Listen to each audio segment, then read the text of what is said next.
आपका जितना स्टेक का साइज होगा आप उतना ही बढ़ा सकते हैं। लेकिन और इसी वजह से फायर ट्यूब बॉयलर की एफिशिएंसी 70% से ज़्यादा नहीं होती। वाटर ट्यूब की ऑपरेशन मुश्किल होता है, उसकी हैंडलिंग मुश्किल होती है, लेकिन वो 88% तक एफिशिएंट हो सकता है। फायर ट्यूब जो है वो खाली 70, 72, 74, अगर बहुत अच्छा चला रहे हैं आप तो 75%। ठीक है, तो ये आपका इकोनोमाइजर है। इस इकोनोमाइजर के बाद आपके पानी का टेम्परेचर मेरा ख्याल है 105 डिग्री सेंटीग्रेड हो जाता है, जो ये बॉयलर में जाता है। ठीक है,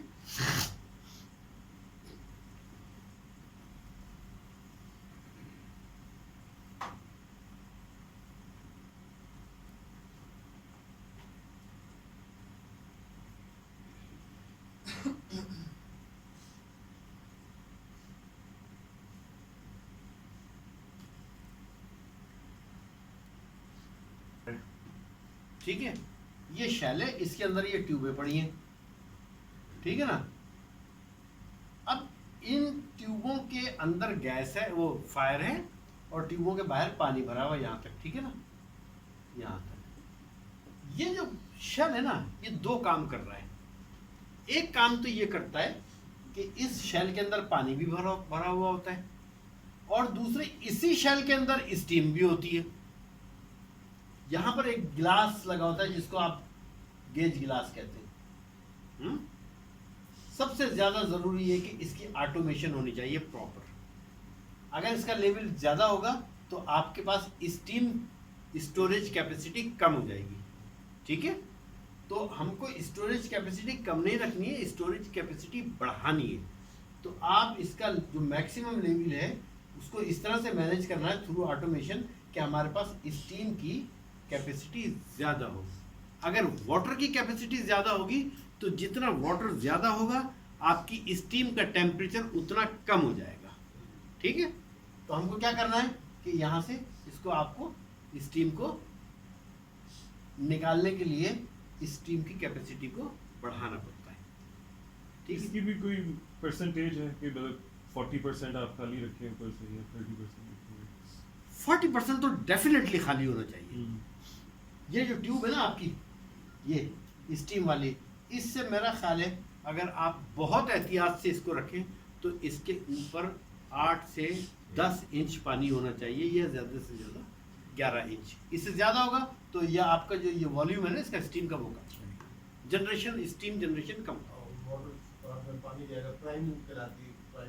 नहीं, प्राइमिंग दूसरी चीज़ है। हाँ, अच्छा कि आपने ये बात की, प्राइमिंग दूसरी चीज़ है। प्राइमिंग जो है ना,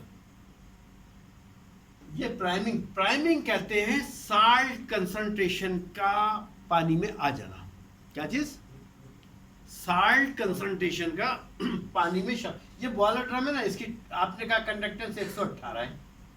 ठीक है ना, अब ये कंडक्टेंस इसकी 118 से बढ़कर जो है वो 2018 हो जाए तो हम कहेंगे भाई इसकी कंडक्टिविटी बढ़ गई। कंडक्टिविटी क्यों बढ़ती है? साल्ट की वजह से बढ़ती है। जब साल्ट ज्यादा हो जाएंगे इस पानी में तो हम कहेंगे इसको प्राइमिंग हो गई। क्या हो गई?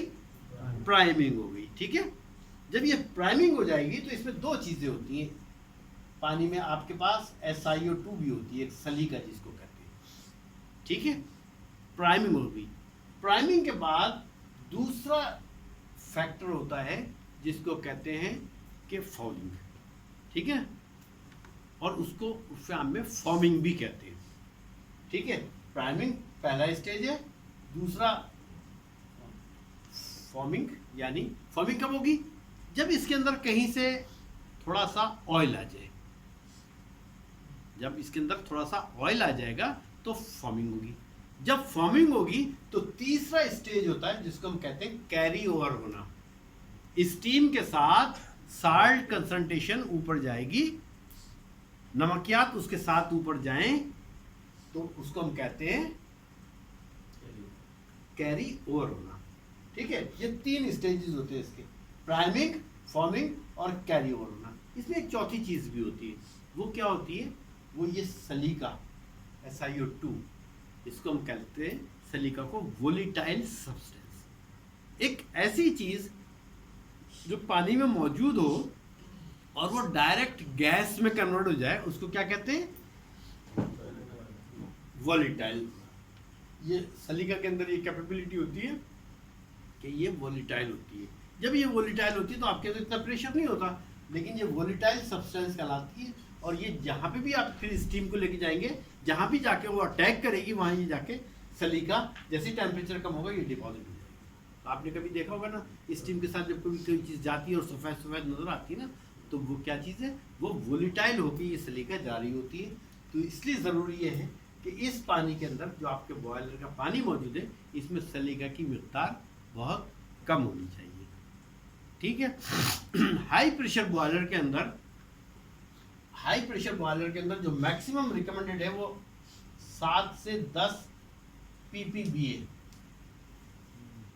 7 से 10 ppb।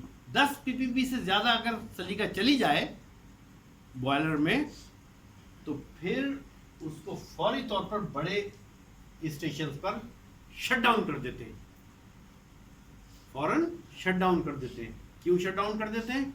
क्योंकि फिर उसके बाद ये वोलेटाइल होती है, और वोलेटाइल होने के बाद, क्योंकि वो तो हाई प्रेशर बॉयलर होता है जिससे पावर जनरेशन होती है, उसमें जब ये जाती है जाके, तो वो दो तरह के ब्लेड होते हैं ना, एक को कहते हैं स्टेशनरी ब्लेड, एक को कहते हैं रोटरी ब्लेड। स्टीम जब जाकर पहले अटैक करती है जिस जगह ब्लेड पे, उसको वो मूव कराती है। जब मूव कराती है, अगर उसके अंदर ये सलीका, वोलेटाइल जो सलीका है, ये जाएगी और ये जैसी वहाँ पे जाकर अटैक करेगी, तो ऐसा लगेगा जैसे आपने गोली मारी हो। वो ब्लेड टूट जाता है। टरबाइन के जो ब्लेड टूटते हैं, ऑलवेज जब ब्लेड टूटते हैं तो उसका काज क्या होता है? उसका काज होता है सलीका।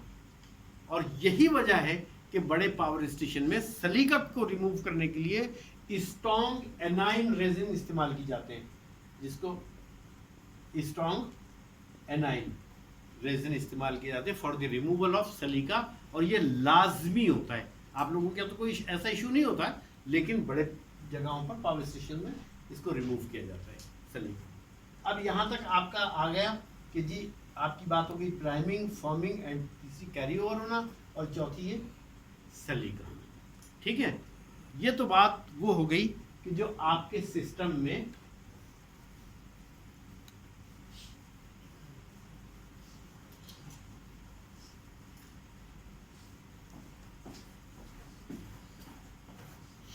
अब दूसरा इशू क्या है। अब ये तो बात थी हमारी कि जनाब ये हमने कर लिया, फ्लू गैसेस भी कर ली, और ये भी देख लिया कि डिजॉल्व ऑक्सीजन कितनी आ रही है, कार्बन वो कितनी है, कार्बन डाइऑक्साइड। अब डाल्टन्स लॉ ऑफ प्रेशर तो अप्लाई नहीं हो रहा, डिरेटर नहीं है, तो अब क्या हुआ? अब ये कि इसके अंदर आपकी मौजूद जो आपका वाटर पानी है, उसके लिए काज है इंटरनल वाटर ट्रीटमेंट। क्या? Internal water treatment. Internal water treatment में दो सूरतें हो सकती है ना, कहीं से कैल्शियम या मैग्नीशियम आएगा, तो ये आपकी ट्यूबों के ऊपर जम जाएगा, जिसको हम कहते हैं स्केल फॉर्मेशन। कैल्शियम और मैग्नीशियम की कैपेबिलिटी क्या होती है कि the solubility of calcium and magnesium decreases when the temperature increases. जैसी टेम्परेचर मिलेगा तो इसकी सॉल्युबिलिटी कम हो जाएगी और ये डिपॉजिट हो जाएगा। तो जब ये डिपॉजिट हो जाएगा आपकी ट्यूबों के ऊपर, तो क्या होगा कि 1 millimetre scaling required 7% more energy. आपको 7% ज़्यादा गैस जलानी पड़ेगी या फ्यूल इस्तेमाल करना पड़ेगा। और 13 millimetre scaling required 70% more energy. तो जहां आपको 100 रुपये की गैस जलानी पड़ी थी, 1 मिलीमीटर पर 107 रुपये की जलानी पड़ेगी। और जहां आपको 100 रुपये की जलानी थी, अगर 13 मिलीमीटर की हो जाए तो 170 रुपये की गैस जलानी पड़ेगी। तो भंडारा साहब को नुकसान है, वो कहेंगे भाई पता नहीं कैसे केमिस्ट रख लिया हमने। ठीक है ना। तो ये दो चीज़ें याद रखें। तो अब ज़रूरी इस बात का है कि हम जो पानी दें उसमें कैल्शियम और मैग्नीशियम नहीं होना चाहिए। ठीक है, कैल्शियम और मैग्नीशियम नहीं होना चाहिए।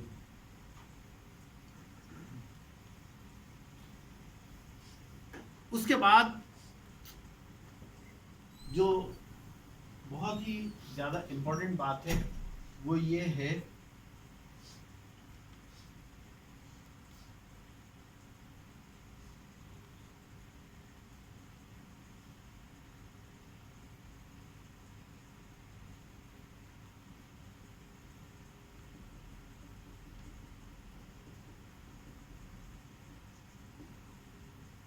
जो आपका बॉयलर है ना, ये जो आपकी ट्यूब है, ये बनता है जिसको हम कहते हैं, ये इसको कहते हैं एलॉय। एलॉय का मकसद है दो या दो से ज़्यादा जब धातुओं को मिलाते हैं तो एलॉय बन जाता है।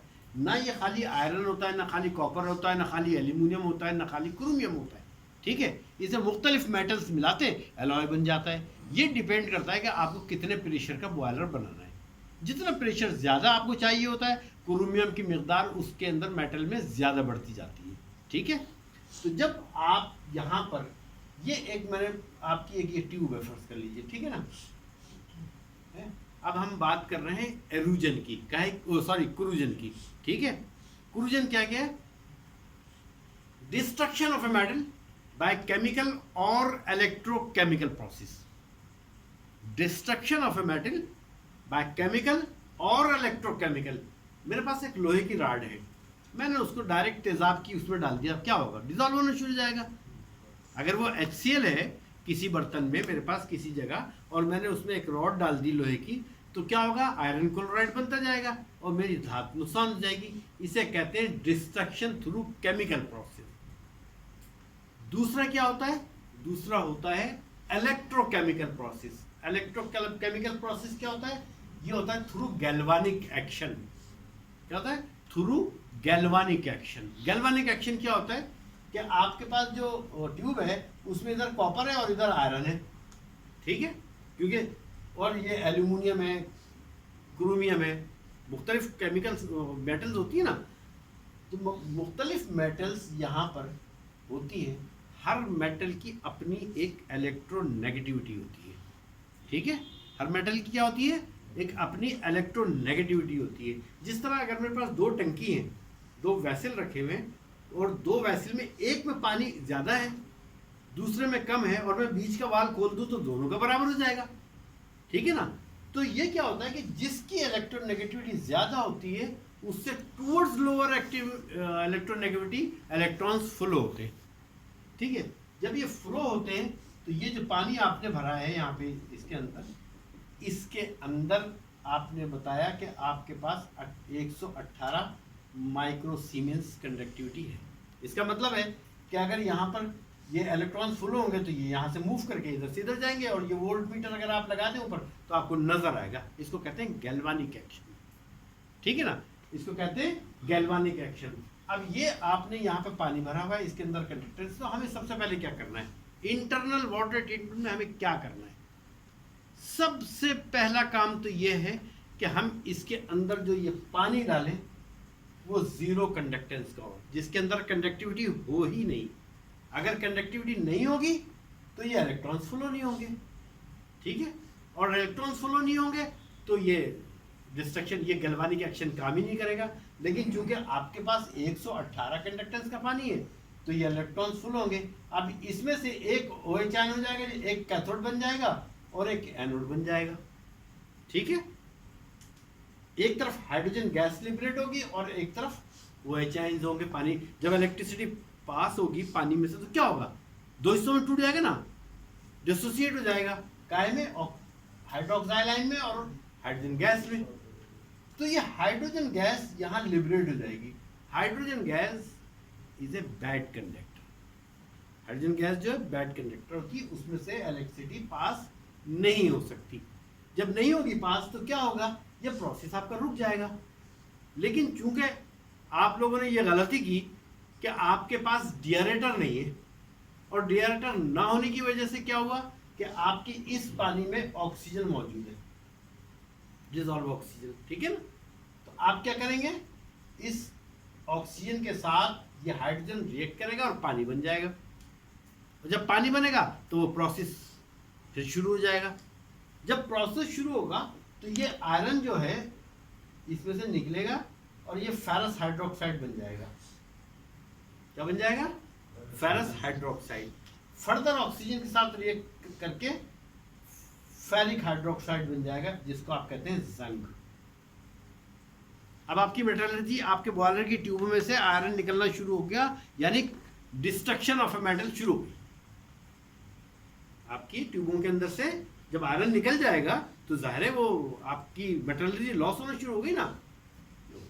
अब दूसरा काम किया, पहला काम क्या था कि ये आपने इसके अंदर पानी ऐसा देना है जिसके अंदर कंडक्टेंस ना हो, कंडक्टिविटी नहीं हो। चलो भाई, अब कंडक्टिविटी तो आप कंट्रोल नहीं कर सकते, कहाँ से डिमिनरलाइजेशन प्लांट लगाएंगे इतना महंगा, ठीक है। तो पहला ऑब्जेक्ट क्या है कि पानी बिल्कुल जीरो कंडक्टेंस का हो बॉयलर के लिए। उसके बाद सेकंड ये है कि ये ऑक्सीजन पानी में नहीं होना चाहिए। अब ऑक्सीजन पानी में नहीं है तो क्या करेंगे, ये ऑक्सीजन है, ठीक है, एक केमिकल आता है जिसको कहते हैं सोडियम सल्फाइड, Na2SO3।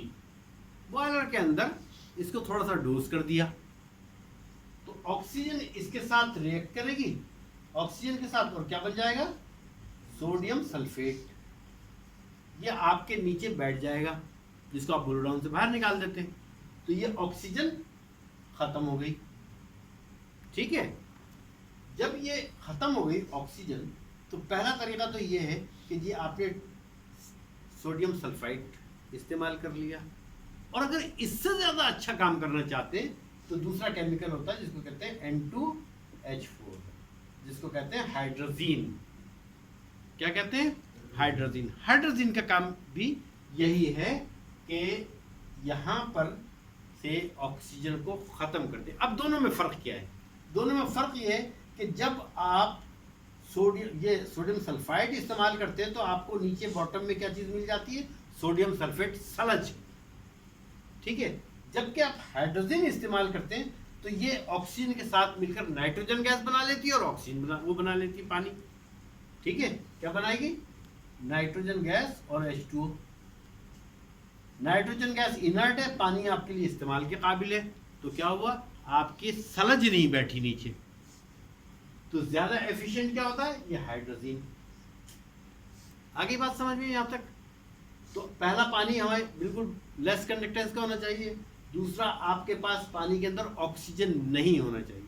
हाँ हाँ हाँ सर, इसको इन अदर वर्ड्स इसको स्लज कंडीशनर भी कॉल करते हैं या ये क्या sludge conditioner? Sludge conditioner is a different thing, different, वो different thing, वो मैं आता हूँ, सही। ठीक है। यहाँ तक समझ में आ गया जी। अच्छा, अगर भाई यहाँ तक नहीं समझ में आया तो जो जिसके दिल में